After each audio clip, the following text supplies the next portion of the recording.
Why truck rates remain flat for past 3 years? Let's talk about something that impacts every single product we buy. The freight industry. Why industries like e-commerce, FMCGs are growing fast? The backbone of the supply chain. Freight industries has barely increased. For the last 3 years, truck owners have been barely surviving.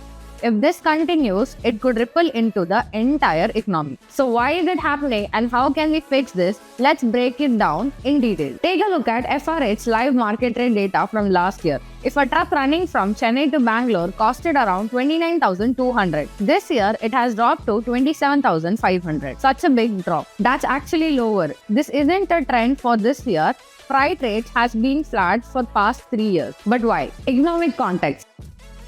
India's GDP is projected to grow by 6%, but the twist is the inflation rate is 5%. Essentially, prices are going up, but not the output. That is why the GDP growth isn't translating to better freight rate. The demand for trucks are not increasing because industries are not producing enough goods. Challenges faced by truck owners in this situation. Truck owners are running their business in very less profit. Diesel prices, toll prices, maintenance prices have all gone up. For example, a driver's salary which was 25,000 3 years ago, now he's earning up to 30,000. But the freight rate hasn't met the information. But the freight rate has stayed the same, haven't increased the rising cost. This means truck owners' expenses keep going up, but the income doesn't. This is the sad reality of truck drivers today. Industry's response.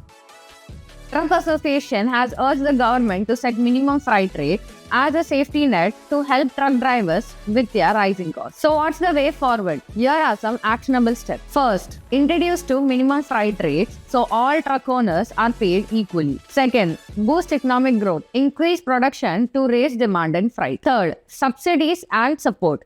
Assist with fuel, toll and maintenance costs. Fourth, leverage digital tools. Use tools to optimize routes and reduce costs. We hope to see a change in freight industries and an increased rate that reflects rising costs. Let's see how the economy evolves and shape the future of this vital sector. Let me know your thoughts in the comment section.